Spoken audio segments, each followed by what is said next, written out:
വഖഫ് bill ഇന്നലെ ലോകസഭയിൽ പാസ്സാക്കി കഴിഞ്ഞു. രാജ്യസഭയിൽ ചർച്ചയും വോട്ടെടുപ്പും ഇന്ന് നടക്കുകയാണ്. BJP ഗവൺമെൻറ് വളരെ ബോധപൂർവം അവരുടെ വിഭാഗീയ നിലപാട് തുടരുകയാണ്. ജനങ്ങളെ മതത്തിൻ്റെ നിലപാട് സ്വീകരിച്ച് ഭിന്നിപ്പിക്കുന്നതിനുള്ള നിലപാടാണ് വഖഫ് ബില്ലിൻ്റെ ഉള്ളടക്കത്തിലുള്ളത്. സാധാരണ വഖഫ് ബോർഡ് പ്രവർത്തിച്ചിരുന്നത് മുസ്ലിം സമുദായത്തിൽപ്പെട്ടവരോ അല്ലെങ്കിൽ അല്ലാത്ത ആളുകളായാലോ അവർ സ്വയം ഇഷ്ടപ്പെട്ട് ഒരു ഭൂമിയോ സ്വത്തോ വഖഫ് ചെയ്യാനുള്ള അവകാശം അവർക്കുണ്ട്. അത് പൂർണ്ണമായിട്ടും മതപരമായ നിയന്ത്രണത്തിലാണ്. അതിൽ മാറ്റം വരുത്തുക എന്നുള്ള നിലപാടാണ് വഖഫ് ബില്ലിലൂടെ വന്നിട്ടുള്ളത്.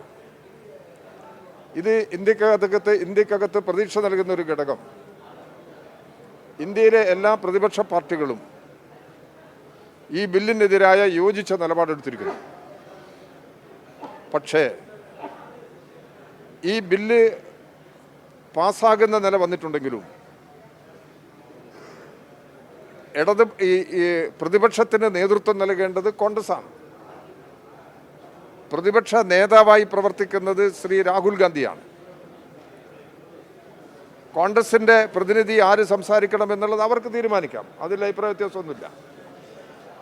പക്ഷേ പ്രതിപക്ഷ നേതാവ് എന്നുള്ള നിലയിൽ രാഹുൽ ഗാന്ധി ഇത് സംബന്ധിച്ചുള്ളൊരു നിലപാട് പാർലമെൻറ്റിൽ പറയേണ്ടതാണ്. വോട്ടെടുപ്പിൽ അദ്ദേഹം പങ്കെടുത്തിട്ടുണ്ടെങ്കിലും പ്രതിപക്ഷത്തെ യോജിപ്പിച്ച് നിർത്തുന്നതിന് സഹായകരമായ നിലപാട് പ്രതിപക്ഷ നേതാവ് എന്നുള്ള നിലയിൽ രാഹുൽ ഗാന്ധി ഇക്കാര്യത്തിൽ സ്വീകരിച്ചിട്ടില്ല. പ്രിയങ്ക ഗാന്ധി വയനാടിനെ പ്രതിനിധീകരിക്കുകയാണ്. അവരും കോൺഗ്രസിൻ്റെ ദേശീയ നേതൃത്വത്തിലുള്ള ആളാണ്.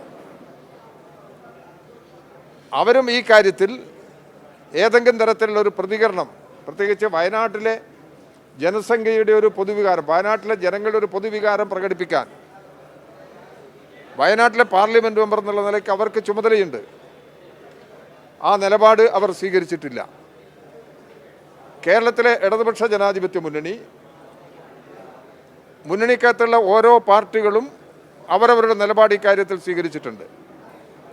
മുന്നണിയുടെ പൊതുവായ നിലപാട് ഈ ബില്ലിനെ എതിർക്കുക എന്നുള്ളതാണ്. അതിനനുസൃതമായ സമീപനം, രാഷ്ട്രീയ സമീപനം ഇടതുപക്ഷ ജനാധിപത്യ മുന്നണി നേരത്തെ തന്നെ സ്വീകരിച്ചിട്ടുണ്ട്. BJP ഗവൺമെൻറ് നടത്തിവരുന്ന ഈ വിഭജനത്തിന് വേണ്ടിയുള്ള ശ്രമത്തെ എല്ലാ ജനാധിപത്യ വിശ്വാസികളെയും യോജിപ്പിച്ചണിനിരത്തി എതിർക്കേണ്ടതുണ്ട്. അത്തരമൊരു രാഷ്ട്രീയ ഉത്തരവാദിത്വമാണ് ഇടതുപക്ഷ ജനാധിപത്യ മുന്നണി ഈ പ്രശ്നത്തിൽ കേരളത്തിൽ നിർവഹിക്കുന്നത്. ഇന്ന് രാജ്യസഭയിൽ ചർച്ച ഇന്ന് പൂർണ്ണമാവും. സ്വാഭാവികമായിട്ട് ഈ ബില്ല് പാസ്സായി പോകുന്ന ഒരു അന്തരീക്ഷം തന്നെയാണുള്ളത്.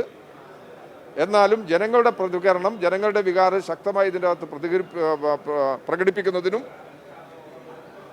ഇത്തരം പ്രശ്നങ്ങളിൽ പ്രത്യേകിച്ച് മതനിരപേക്ഷ നിലപാട് ഉയർത്തി വിഭാഗീയ നിലപാടുകൾക്കെതിരെ ഉറച്ച സമീപനമെടുത്ത് മുമ്പോട്ട് പോവുക എന്നുള്ളതിൻ്റെ പ്രാധാന്യമാണ് ഈ ബില്ലിലുള്ള പ്രശ്നങ്ങൾ പുറത്തു കൊണ്ടുവന്നിട്ടുള്ളത്. അതിനനുസരിച്ച് എല്ലാ ജനങ്ങളെയും സഹകരിപ്പിച്ച് ഈ ബില്ലിനെതിരായിട്ട് ജനങ്ങളെ അണിനിരത്തി മുമ്പോട്ട് പോകുന്നതിനുള്ള, ഈ നിയമത്തിനെതിരായി ജനങ്ങളെ അണിനിരത്തി മുമ്പോട്ട് പോകുന്നതിന് വേണ്ടിയുള്ള നിലപാട് കേരളത്തിലെ ഇടതുപക്ഷ ജനാധിപത്യ മുന്നണി ശക്തമായി സ്വീകരിക്കും.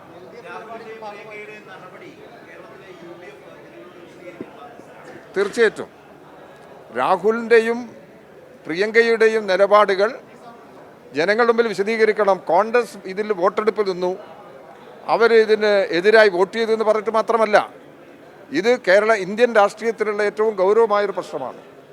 ആ പ്രശ്നത്തിൽ രാഹുൽ ഗാന്ധിയുടെയും പ്രിയങ്ക ഗാന്ധിയുടെയും സമീപനം വളരെ പ്രധാനപ്പെട്ടതാണ്. അവരുടെ നിലപാട് അവർ പറയേണ്ടതാണ്.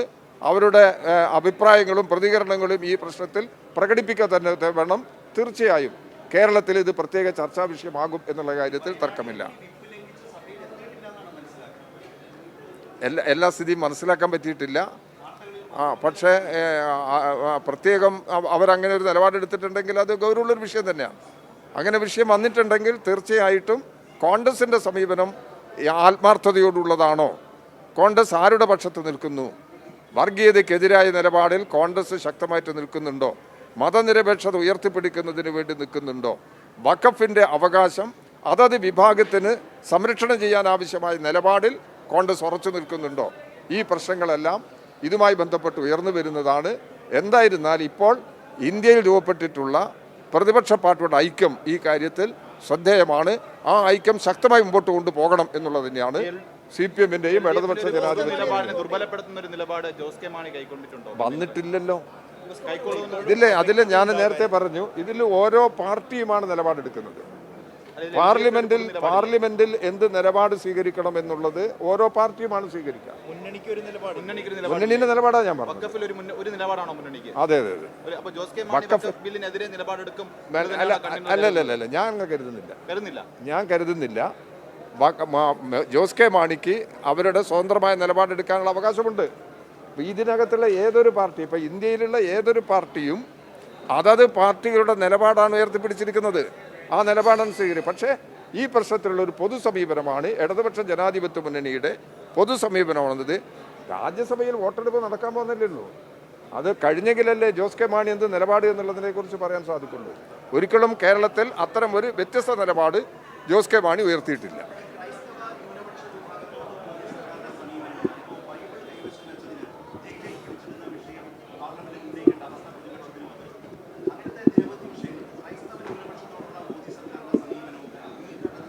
ഇത് ഇന്ത്യയുടെ അനുഭവങ്ങളെടുത്ത് പരിശോധിച്ചാൽ നമുക്ക് കൂടുതൽ ബോധ്യമാകുന്ന കാര്യമല്ലേ.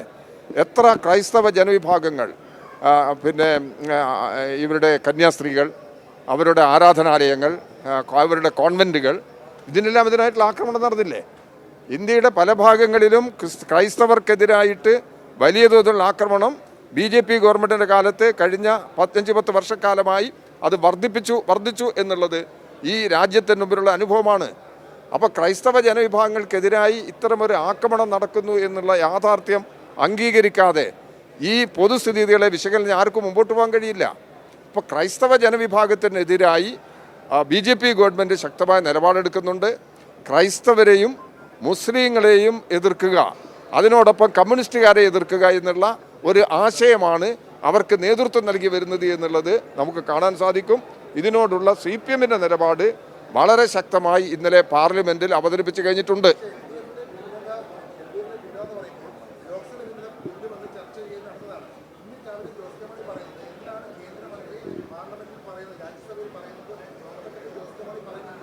അല്ല, അത് അദ്ദേഹത്തിന് അഭിപ്രായം പറയാലോ. അവർ രാജ്യസഭയിൽ എന്താണ് ഈ പ്രശ്നത്തിലെ നിലപാട് എന്നുള്ളത് വ്യക്തമാക്കുമ്പോൾ അതിനോടുള്ള നിലപാട് എന്നുള്ളതാണ് പറയുന്നത്. ഇപ്പം ലോകസഭ പാസ്സാക്കിയ നിലപാടിനെതിരായിട്ട് ജോസ് കെ മാണി ഒന്നും പറഞ്ഞിട്ടില്ലല്ലോ.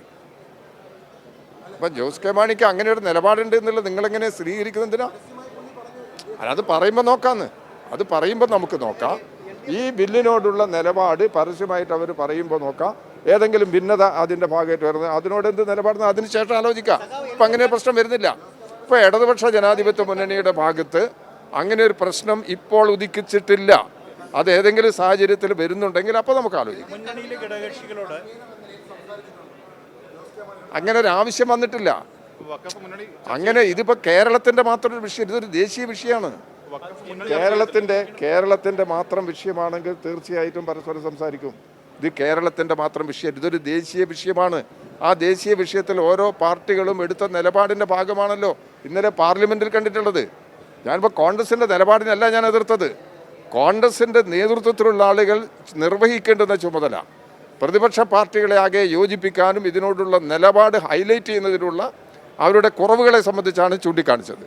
അത് സ്വാഭാവികമായിട്ടും ജനങ്ങളോടെയും അതിനെക്കുറിച്ചുള്ള പ്രതികരണമാണ് ഞാൻ പറഞ്ഞത്. കോൺഗ്രസിൻ്റെയോടുള്ള എതിർപ്പല്ല, കോൺഗ്രസിനോട് എതിർപ്പ് ഞാൻ പറഞ്ഞിട്ടില്ല. കോൺഗ്രസ് ഈ ബില്ലിനെ എതിർക്കുന്ന നിലപാടാണ് എടുത്തത്. അത് സ്വാഗതാർഹമായ നിലപാട് തന്നെയാണ്. വരട്ടെ, നമുക്ക് കാത്തിരുന്ന് കാണാം. ലീഗ് കേരളത്തിലെ UDF-ന്റെ ഭാഗത്തുള്ള ഒരു പ്രധാന പാർട്ടിയാണല്ലോ. മാത്രമല്ല ദേശീയ തലത്തിൽ മതരാഷ്ട്രവാദത്തിനു വേണ്ടിയുള്ള മതരാഷ്ട്രവാദം ഉയർത്തുന്ന നിലപാടാണ് RSS സംഘപരിവാർ ശക്തികൾ സ്വീകരിക്കുന്നത്. RSS സംഘപരിവാർ ശക്തികളാണ് ഇവിടെ കേന്ദ്ര ഗവൺമെൻറ്റിന് നേതൃത്വം നൽകുന്നത്. കേരളത്തിന് ഇതിന് മറ്റൊരു ചിത്രമുണ്ട്. SDPI-യും ജമായത്തും മതരാഷ്ട്രവാദം ഉയർത്തുന്നവരാണ്.